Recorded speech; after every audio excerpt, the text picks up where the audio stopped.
Julia retó a los dioses. Santiago Posteguillo.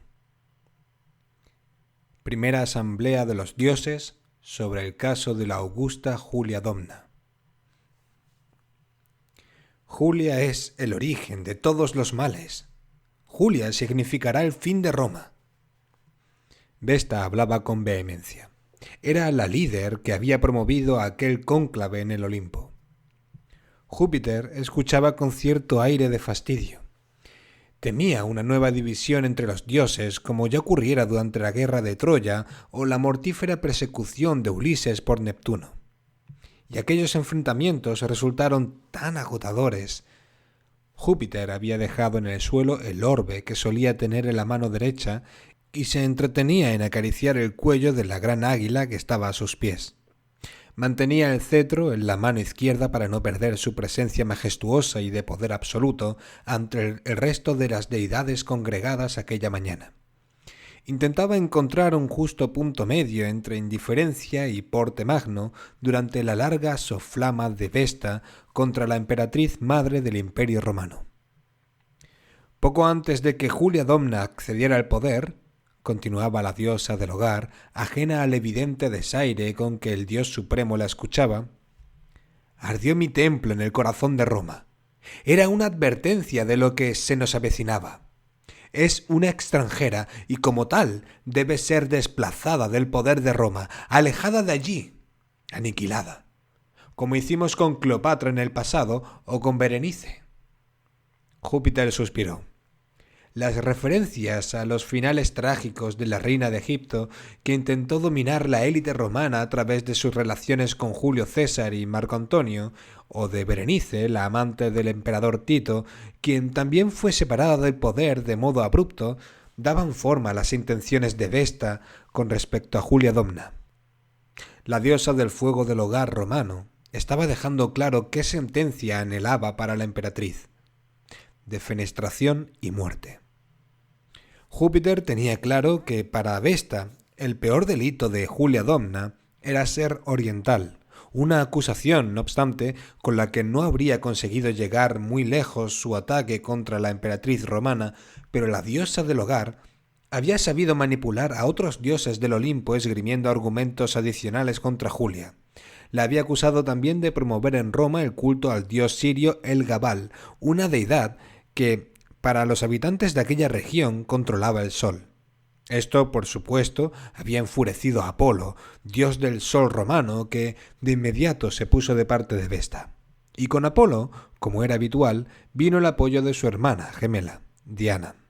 Vesta, así, había conseguido el favor de dioses importantes, pero además ya había llegado al cónclave arropada por las voluntades de todos los dioses indígenas romanos, los indigetes, que, si bien eran deidades menores, estaban a favor de la persecución que Vesta quería iniciar contra Julia por el mismo motivo que ella, por considerar a la emperatriz de origen sirio una extranjera usurpadora del poder imperial en Roma.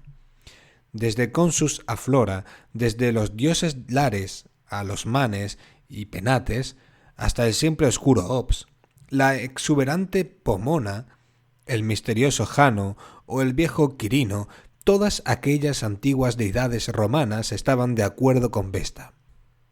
El origen ancestral romano de todos estos dioses de menor rango los hacía muy proclives a apartar del poder imperial a una mujer oriental. Por si esto fuera poco, el nuevo enfrentamiento entre dioses había dado ocasión a que se reavivaran rencillas del pasado.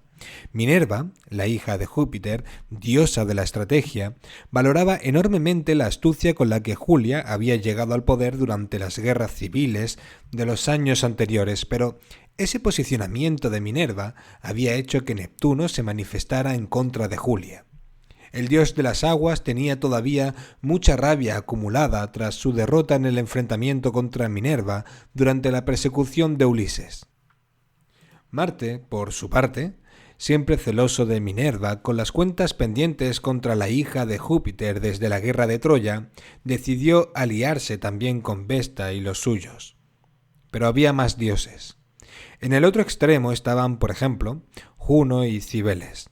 siempre propensas a fomentar la unión en la familia, y ambas veían con buenos ojos a una mujer como Julia, que promovía una dinastía basada, precisamente, en los lazos familiares y no en las adopciones como la dinastía Ulpio Aelia Antonina, anterior, que había gobernado Roma durante los últimos decenios, y con Cibeles, como siempre, iba al apoyo de su hija Proserpina. Por otro lado, Plutón, Vulcano, Mercurio o Baco no tenían decidida su posición, pero por lo general no se sentían cómodos luchando en favor de una mujer. Así las cosas, Júpiter se mesó las barbas con la mano izquierda y valoró la situación como si se hiciera un diagrama mental sobre quién estaba a favor o en contra de la emperatriz de Roma. A favor de Julia, Minerva, Juno, Cibeles, Proserpina. En contra de Julia, Vesta, Neptuno, Apolo, Diana, Marte, todos los y digetes, Consus, Jano, Quirino, Flora, Pomona, los Lares, Manes y Penates y demás deidades romanas menores. Venus guardaba silencio, pero Júpiter intuía que favorecería a Julia, mientras que Vulcano, Plutón, Mercurio y Baco ya iban dando muestras, aproximándose al lado donde estaban reunidos Vesta, Apolo y Diana, de que se posicionarían en su contra. La mayoría de los dioses enfrentados a Julia Domna y clamando contra ella era abrumadora, pero Julia, por otro lado, no estaba sola, y Minerva ya se había mostrado en el pasado muy capaz de liderar defensas eficaces de otros mortales perseguidos por una o más deidades encolerizadas. Júpiter suspiró. Otra guerra entre dioses. Le había sorprendido que se hubiera iniciado por Vesta, una diosa habitualmente tranquila y cálida, que no solía inmiscuirse en contiendas entre deidades, pero al dios supremo le resultaba evidente que Vesta se había lanzado a aquella caza contra Julia porque, de forma genuina, creía que la emperatriz de origen sirio era un peligro para Roma. En cualquier caso, fuera quien fuera el que hubiera dado inicio al conflicto, la guerra entre dioses allí estaba, y obligación suya era gestionar aquella nueva locura con cierto orden. Júpiter se pasó ahora la mano izquierda por el rostro y terminó, una vez más, mesándose la barba. Todos esperaban su dictamen. Tenía que dar una sentencia que diera opciones a los dos bandos enfrentados. Sea, inició Júpiter con voz grave y agachándose para recoger el orbe del suelo y sostenerlo en alto mientras impartía su justicia, a Julia se la probará hasta en 5 ocasiones. 5 pruebas mortales tendrá que superar. Si las pasa, se mantendrá en el poder de Roma. Si no supera alguna de ellas, bueno, van a ser pruebas todas ellas mortíferas. No ha lugar a que os explique cuál será su final. Se hizo un silencio que Júpiter interpretó como aceptación general a su dictamen. Iba ya a disolver la asamblea cuando Vesta alzó de nuevo la voz. ¿Y cuál será la primera de esas pruebas a vida o muerte? Júpiter la miró fijamente a los ojos al tiempo que daba su respuesta. Coriolano, Bruto, Sejano. Los dioses no necesitaban más explicaciones. Coriolano abandonó el bando romano para pasarse a los volscos y ayudarlos en sus ataques a la ciudad de Tíber. Bruto se revolvió contra Julio César, su padre adoptivo. El prefecto Sejano conspiró contra el emperador Tiberio. Aun así, para que quedara claro su mandato sin margen de duda alguna, Júpiter calificó su sentencia con una palabra definitiva: traición.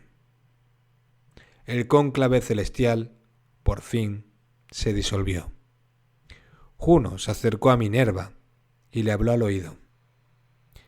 Sabes que estoy contigo, que me parece bien defender a la familia, en este caso, la familia imperial, pero estamos en minoría. No podremos contra todos. Salvé a Ulises, ¿no es cierto? Respondió la hija de Júpiter. Salvaré a Julia. Juno negó con la cabeza y apostilló unas palabras ominosas mirando al suelo. No veo cómo. No es como con Eneas. Entonces Marte Neptuno, Apolo o Mercurio estaban defendiéndolo. Ahora los tres primeros están en contra de Julia y de Mercurio. No me fío. No demasiado. Minerva sonrió y le murmuró unas palabras al oído. Tengo un aliado secreto.